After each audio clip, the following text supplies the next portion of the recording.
myself. So I'll be talking on lasers in PDR and diabetic macular edema, and I'll also touch upon lasers in RVOs and neovascular glaucoma and vasculitis.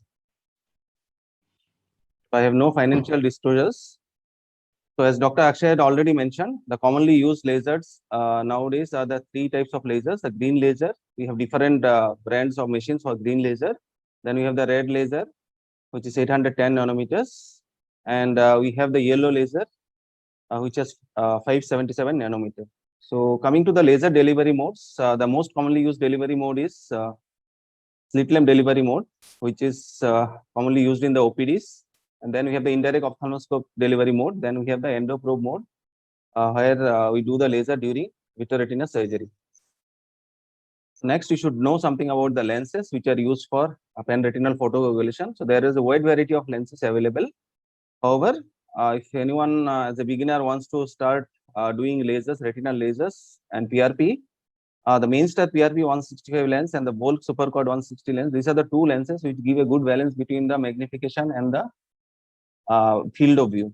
So these are the two lenses which we commonly prefer in our day-to-day laser practice. Also coming to focal laser lens, Mainstar focal lens is the one which is being commonly used. Also we have Volk area centralis. Next, the grading of laser. So there are 4 grades of laser, grade 1, 2, 3, 4. For PRP, we opt for grade 3. And for macular lasers like focal and grid laser, we opt for grade 1. So grade 4 is the one which you should try to avoid, and it can lead to retinal hemorrhages and also can lead to retinal breaks. So what are the factors affecting retinal photocoagulation? So this you should remember while doing the lasers. There might be some amount of scattering if there are cortical cataracts, so that might hamper the laser delivery or laser uptake by the retina. Again, as Dr. Akshay had mentioned, laser is being first absorbed by the RPE melanin, the RPE pigments. So in a hypopigmented fundus, the amount of laser energy needed might be slightly higher than a hyperpigmented or normally pigmented retina. So this we should keep in mind when we are doing a laser. We should have a idea what is the grade of pigmentation. So for hypopigmented patients, we might need to use higher powers. Then spot size is inversely proportional to the burn intensity.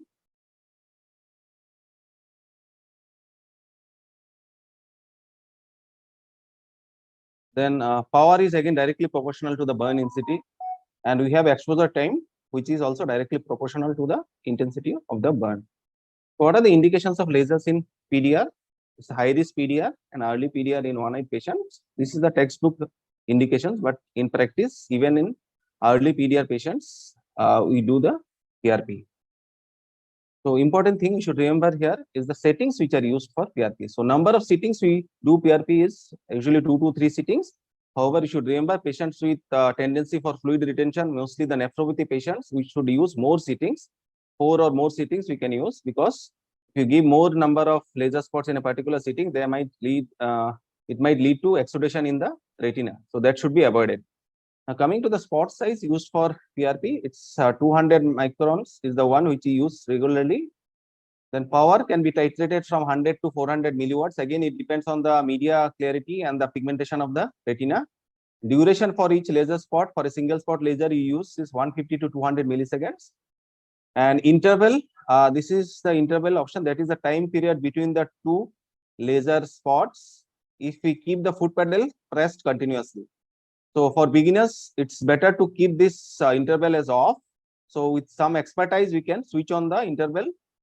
For beginners, it is better to press the foot pedal each time for each spot. Then once we have gained some expertise in doing the laser, we can switch on the interval mode and keep it around 200 to 500 milliseconds based on our skill.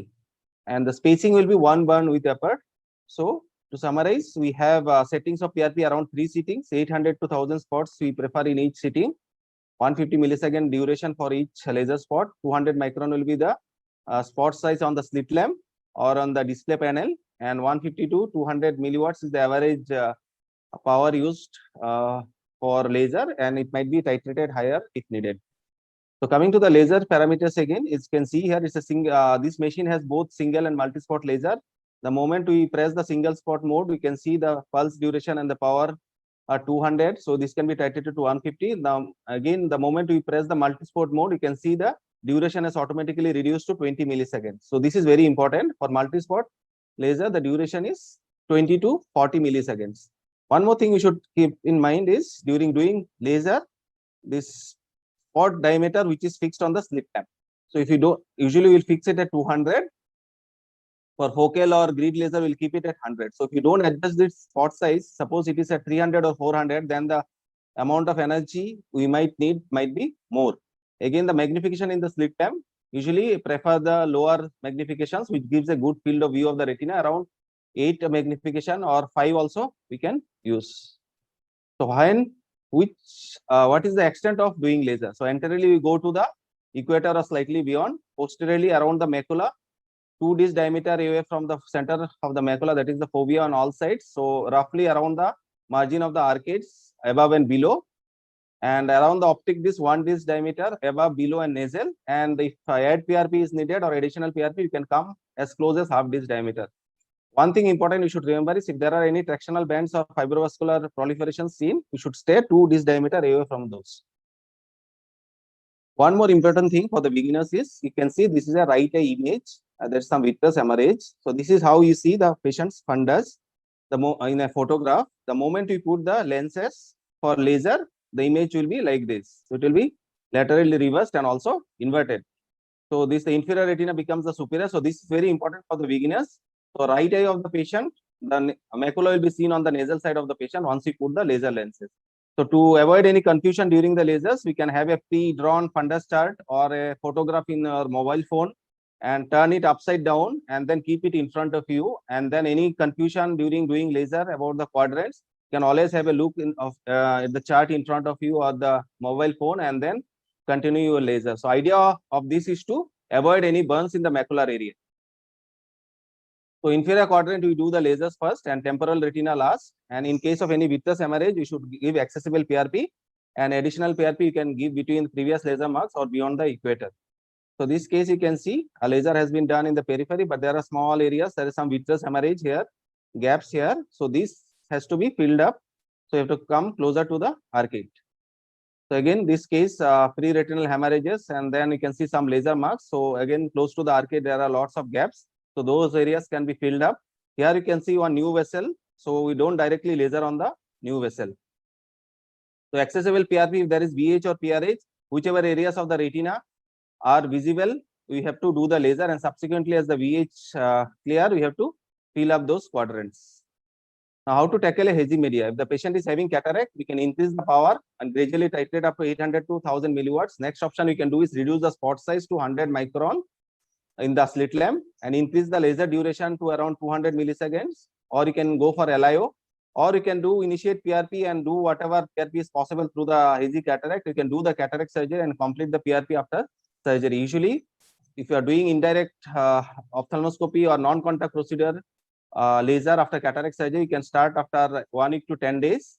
If you are doing any contact lens, then you have to wait for 1 month after the surgery. So similarly, in a dispersed VH, we can do accessible PRP, and we can have an ask the patient to maintain head and elevation. LIO can be used, and you complete the laser in 5 to 6 sittings, and then you can keep the patient for close follow-up. So in follow-up, what do you see is good response to PRP means regressing NVs, resolving VH or disc failure, and we follow up the patient every 3 to 6 months with good systemic control. Inadequate response means new NVs are there, non-resolving VH and new VH despite previous laser. So these patients will need additional PRP, good systemic control. We can try anti-VEGFs in this patient. And finally, if it is a non-resolving VH, you have to go for vitrectomy.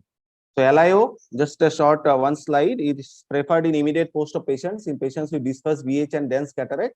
Settings will be again 1000 spots per sitting, 150 millisecond duration, around 200 milliwatts power, and we don't have any spot size adjustment for LIO. So coming to lasers in DME, we have two different types of lasers in DME, focal laser and grid laser. Focal laser, we directly hit the leaking microaneurysms, and grid lasers, we try to improve the malfunctioning RP pump, that is the outer blood retinal barrier. Again, here you have to remember the spot size, you have to keep between 50 to 100, and the duration from 50 to 100 milliseconds, and also the power between 50 to 100 milliseconds. Now coming to grid laser, previously the conventional grid was used where the C-shaped grid laser pattern was given in both the edematous as well as non-edematous retina. The settings are almost same as a focal laser. However, nowadays we have another type called the modified grid photocoagulation, which is commonly used. In this, we directly photocoagulate the visible microaneurysms, and the grid pattern is given only to the leaking edematous retina. The normal area of the retina and the macula is spared. Coming to sectoral laser in BRVO, the indications will be any patient with NV or NVD or VH. They apply to the sector of retinal capillary closure. So one shot with a part similar to PRP, and around 500 spots are required in each setting. So in retinal ischemia in BRVO, if it is more than 5 disc diameters, they have a chance of 36% chance of developing NV or NVD and 60 to 90% chance of developing VH. So if laser photocoagulation is not performed, so VVO study has shown this laser can reduce the risk of vitreous hemorrhage from 60 to 30%. Also, it reduces the risk of neovascular glaucoma in patients with NVI. Coming to CRVO, again, there is no role for prophylactic PRP in CRVO, as studies have shown. The central vein occlusion study has shown. So there is also no role for grid laser for cystoid macular edema in CRVO. So PRPs can be given only after NV or NVI, and rarely if NV or NVD develops. The pattern is similar to PRP in diabetes. However, these patients will need close follow-up. Next, we have vasculitis. In vasculitis, you can see a lot of capillary non-perfusion areas and new vessels in the peripheral retina. So all those areas you have to identify and apply laser to the peripheral retina wherever there are capillary non-perfusion areas. But one caution, you should remember that as you are doing laser in the peripheral retina, the retina is thin there, so the laser energy should be reduced. So next is the neovascular glaucoma. We have many challenges in neovascular glaucoma like azimedia. It occurs because of corneal edema, hyphema or VH. In corneal edema, you can scrape the epithelium and try the PRP, and you can use a BCL after that. And these patients also have poor mydriasis. So this is a case of ocular ischemic syndrome with neovascular glaucoma. So one important thing you should remember is in neovascular glaucoma, we should try to finish the laser as early as possible. And 2 sittings of PRP, we try to finish in 5 days apart. You can add anti-VEGF injections also in these patients. So last 2 slides, the complications of lasers. This will be touched upon, discussed in details by Dr. Ovoli. I just mentioned the important side effects. All patients will have some amount of macular edema after laser. So these patients should be treated with NSAIDs. There can be exudative RD if you give excessive laser, and inadvertent foveal burns. So this is one patient who had PRP of around 300 spots, and he has a nephropathy patient, and he developed massive exudation after PRP, and then patient had to be started on steroids, and after 1 week of steroids, only this patient had the recovery of his vision. So these things you should keep in mind. So to summarize, for PRP, we have 200 micron setting and 150 milliseconds of duration, the power around 200 milliwatts and 800 spots. For focal laser, the settings is between 50 to 100. So one caution in nephropathy patients you should maintain. The blood urea and creatinine values are must before doing laser. So inferior quadrant, you will do laser first, and topical NSAIDs can be given to the patients after the laser. And if you are doing a laser, it's better to avoid intravitreal injections on the same day. And if you have given any intravitreal injections, we try to avoid laser for a week. Thank you for your patient listening.